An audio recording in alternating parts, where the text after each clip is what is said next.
Segment 3 is about, we just talked about the why, and then we told you the types. Then we're going to talk about here is just really give you a decision framework on which model to take that you're doing if you're in these sessions or BD sessions, really shaping the customer on what type of contract this effort should be on, right? And when you select it, you got to think about that contract model. When you select, you got to think about, how you balance the uncertainty on what you can control, and then the incentives to make sure, because the incentives are aware of that, right?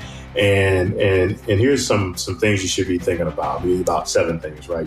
Obviously, number 1 is technical maturity and risk, right? If you got a well understood system, right, it's probably gonna be fixed price. If it's brand new, below TRL 6, you probably want some risk that they lean on their side, right? And so you got to think about that.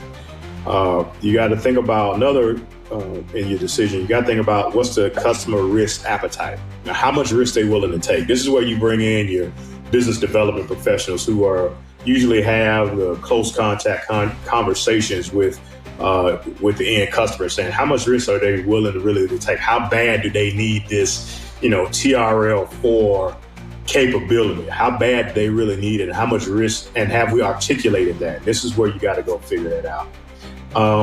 Another third thing is scope. What's the scope clarity? How, it's like building that sandbox and you setting that foundation on what the scope is, right?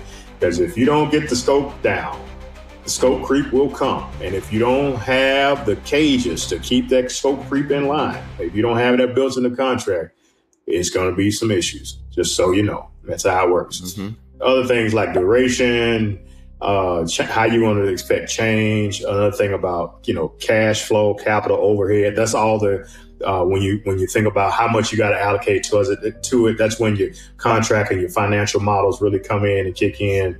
When I talked about the administrative piece, what's the burden of all this audit and compliance, and how many CDRs, contract data line items I got to do, how many DDRs I got to do, how many data sources do we need, how much reporting alone can be expensive, right? You got to have a whole standing army to do reporting. And then last but not least, the incentives of, hey, if I get X, can we agree that I get Y, right? And it's really that simple. And if they value the performance, which they all do, you want to incentivize, make sure the incentivization is in the contract. So when you hit those performance metrics, right? And that's important. Please hit the subscribe button there. You can watch the full video version. As always, hit like and things like that, and comment and share for what you see with your friends. We really appreciate delivering this content to you. This is a way for us to know that we're giving you the right things that you want to hear.